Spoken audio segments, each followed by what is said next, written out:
When marriage becomes a cage that clips your wings instead of a platform that launches you to fly higher, something is fundamentally wrong.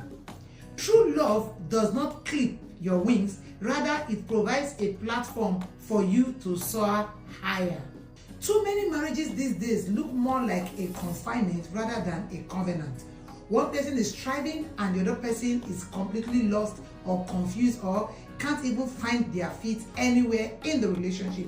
That is not what God designed the union to be. It should be a platform and not a prison. Marriage should be a place where potential should be unleashed, not where dreams are caged or allowed to wither or die off completely.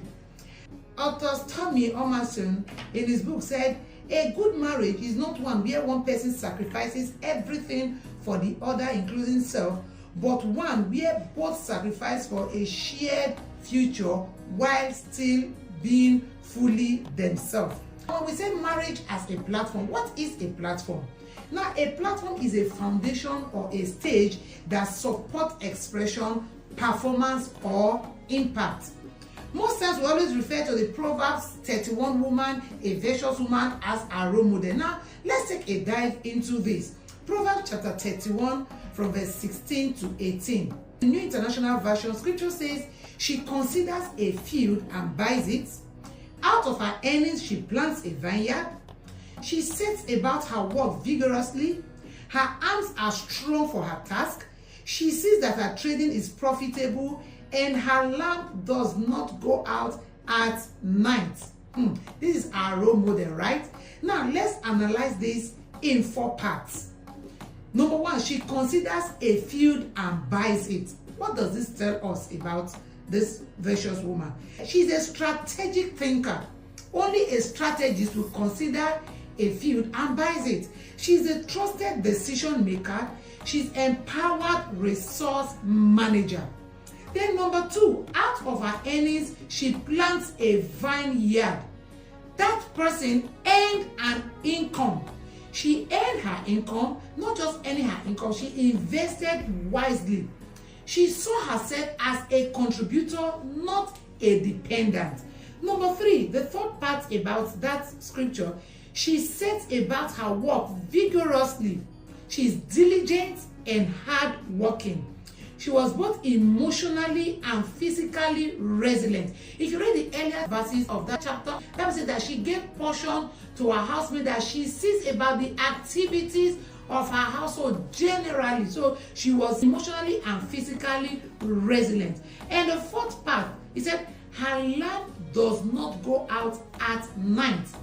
For your lamp not to go out at night, you must be disciplined, resourceful, and be proactive, always prepared.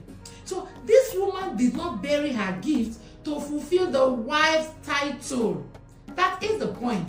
She was a full woman, an entrepreneur, investor, homemaker, visionary, a philanthropist, all in one. In fact, if we study that portion of the scripture very well, she was also a giver, all in one. Why?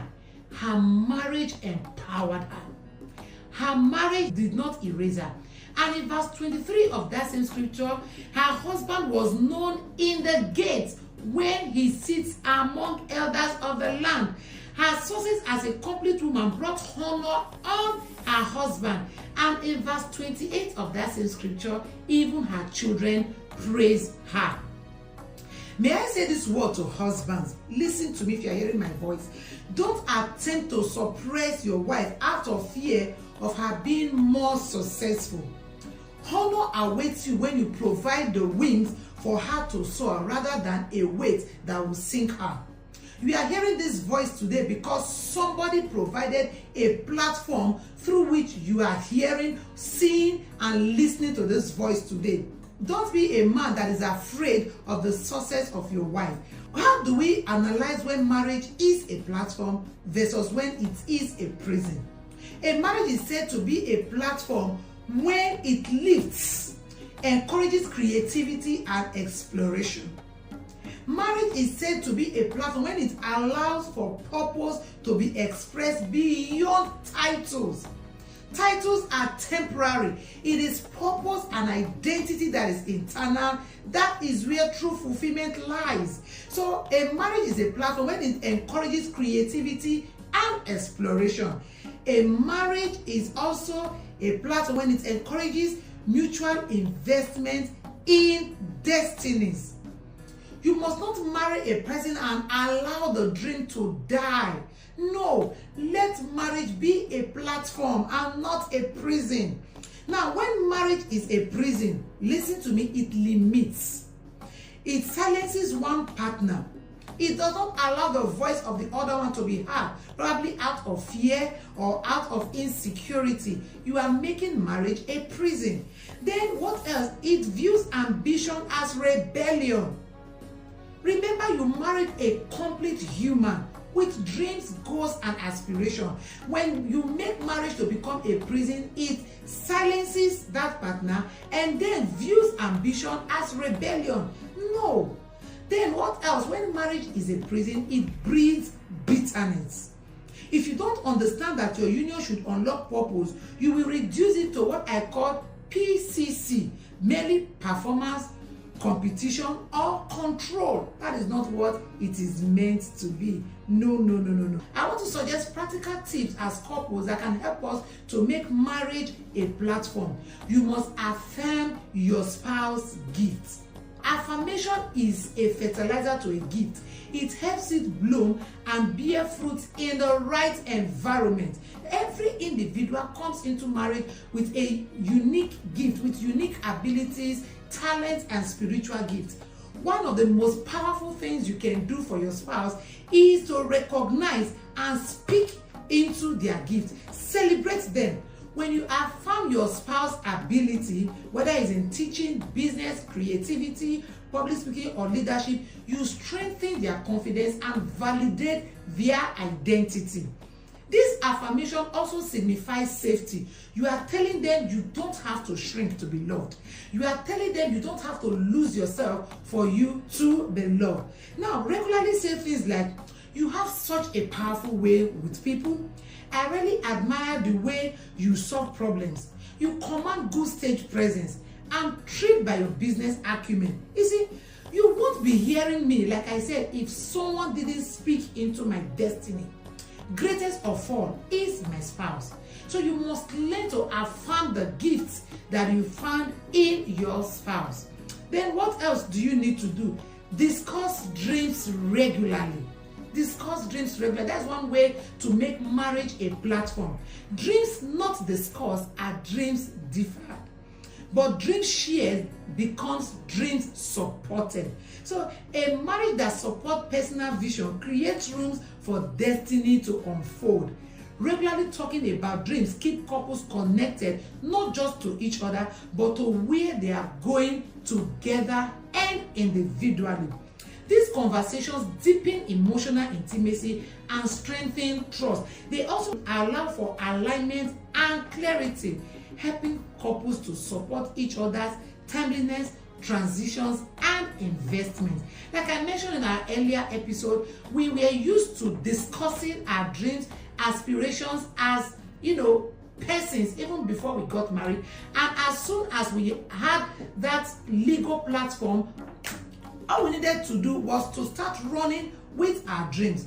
We discuss them often, and the more we review, the closer we become and the stronger our intimacy as a couple. Intentionally ask each other, what's on your mind lately? Then, number 3, assign room for purpose.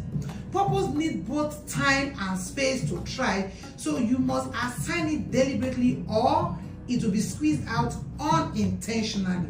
Marriage should not just revolve around chores, children, and bills. No. For it to be a true platform, couples must deliberately assign time, energy to individual and shared purpose.